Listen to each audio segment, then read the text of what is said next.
İlk 15 yaşındaydım başladığımda. Arkadaş ortamında. Ama kimse bana silah zoruyla sen bunu içeceksin demedi. Ben kendi isteğimle yaptım. Bir müddet kullandım. Okul hayatımı bıraktım. Ailemi bıraktım. Kendimi bıraktım. Gençliğimden vazgeçtim. Kendimden vazgeçtim. Hani bir rüzgara kapıldım ve tamamen o rüzgarla birlikte gitmeye başladım. Çevremdeki herkese zarar veriyordum. Ve aksi gibi yaptıklarımın hiçbirini hatırlamıyordum. Hiçbir şey yani. Annemi o kadar çok seven bir insanım.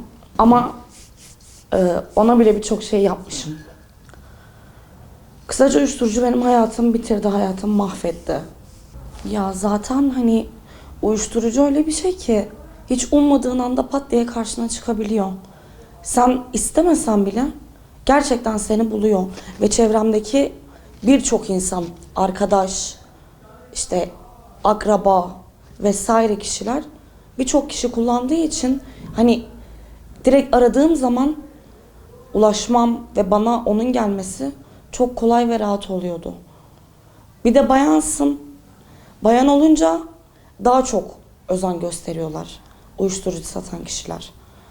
Çünkü daha çok bataklığa çekmek istedikleri için sen ne kadar uyuşturucu istersen ilk başta sana uyuşturucuyu o kadar verip sonradan da zaten verdiklerini tamamen senden çıkartıyorlar. Ya seni öldürerek ya seni cezaevine göndererek ya da seni kurye olarak kullanarak.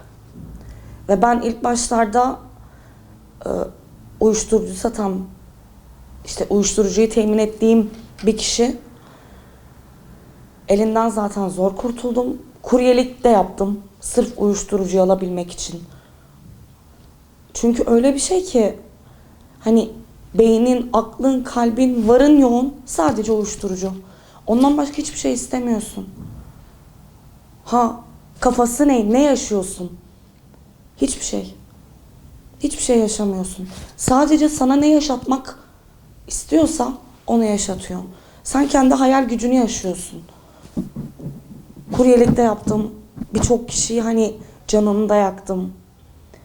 Birçok insana zarar verdim. Birçok insanın ahını aldım. Ve hep de kendimi kandırıyordum. Ben bağımlı değilim. Ben bunu istediğim zaman bırakırım. Ama öyle değil. Gerçekten bağımlı oluyorsun. Gerçekten isteyerek içtiğin için bağımlı oluyorsun. Uyuşturucu satıcıları için hani kişi şahıs önemli değildir. Hiçbir şekilde önemli değil. Ne kadar çok insanı bulaştırırsa onun için o kadar çok para demek. Genellikle kızları, işte başına buyruk, ailesiyle sıkıntılı olan, okuyan veya çok güzel kızları, öğrencileri, çok çok zengin aile çocuklarını, çok fakir aile çocuklarını da. Hani kişi hiç belli olmuyor. Şu güzel, şu fakir, şunun ailesi yok, bunun ailesi var diye hiçbir uyuşturucu satıcısı kendi bataklığına çekmek için bunu göz önüne koymaz. Göz önünde bulundurmaz. Zengin olursa kendisi için daha iyi. İlk başta tamamen sömürüp sonradan bir anda sıfır indirip kendi hani elinin altında köle olarak kullanmak. Ki bu da birçok uyuşturucu satıcısının zaten işidir. Ve kızları genellikle ilk başta hani bir defa iç bir şey olmaz diyerek başlatırlar. Ve başladıktan sonra zaten birdi, ikiydi, üçtü, dörttü. Önemli olan o biri kabul ettikten sonra zaten karşıdaki insan kaçıyor. Otomatikman bir defa içtin, alıştın. Sen onun peşinden koşuyorsun. Koşmak zorundasın. Ve birçok kızı, hani birçok insanı ya fuhuşa sürüklemiştir, ya başka şeylere sürüklemiştir. Hayatından, gençliğinden, ailesinden, her şeyden vazgeçmesine neden olmuştur. Bir müddet sonra senin beynini eritiyor. Resmen beynini eritiyor ve beynini erittikçe de sen her şeyi siliyorsun. Hiçbir şeyin var olduğunu inanmıyorsun. Tamamen maneviyatını, kendini, insanlığını, her şeyini kaybediyorsun ya. İnsan olduğunu unutuyorsun.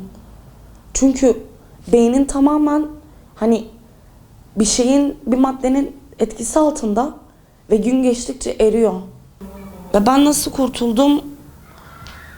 Maneviyatla kurtuldum. Bir vesileyle biriyle tanıştım, bir caminin imamıyla. Allah kendisinden razı olsun. Ve sonra o hocamla tamamen hani iletişim haline geçtim. Camiye gittim geldim.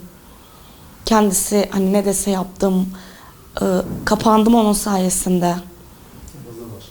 Namaza başladım. Hani birçok şeyde bana yardımcı oldu. Ve ben de aynı şekilde elimden geldiği kadar ona yardımcı olmaya çalıştım. Aslında çevremdeki herkes benim iyiliğimi düşünüyor. Ama sen bunu göremiyorsun. Ve şu an yardım çığlığı bekleyen o kadar çok insan var ki. Ve ben ilk uyuşturucuyu bıraktığımda, camiye geldiğimde uyuşturucu kullanan gençler geliyordu. Ve onlara ders veriyorduk. Bırakmaları için. Hocamın bana yaptığı taktiği hani ben deniyordum. Yavaş yavaş idolüm haline gelmeye başladı. O kadar çok insan var ki. Hani yaşı hiç fark etmiyor. 10 yaşındaki çocuğun elinde de var. Bu 60 yaşındaki bir adamın elinde de var. Yardım çığlığı bekleyen, bizim görmediğimiz veya gördüğümüz o kadar çok şey var ki. Hani insanlar hep kaçıyor. Uyuşturucu kullanan insanlardan. Zarar verir vesaire şeyler yapar diye. Emin olsun herkes, hani onlar hiçbir şey isteyerek yapmıyor. Bir el bekliyorlar değil mi? Bir el bekliyorlar. Sadece ufak bir el. Hani ilk başta sen o eli uzattığında kabul etmezler. Çünkü gururlarına yedirmezler. Ben bağımlı değilim derler. Ama yüreklerinden o kadar çok isterler ki. Çünkü tamamen hani bir etkinin altındalar. Beyinleri yıkanmış.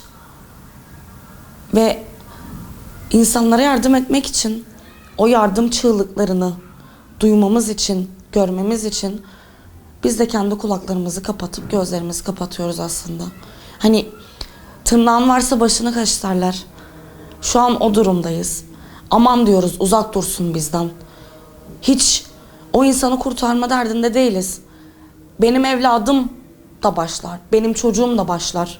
Ne uğraşacağım ya deyip o elleri göremeyen birçok insan var.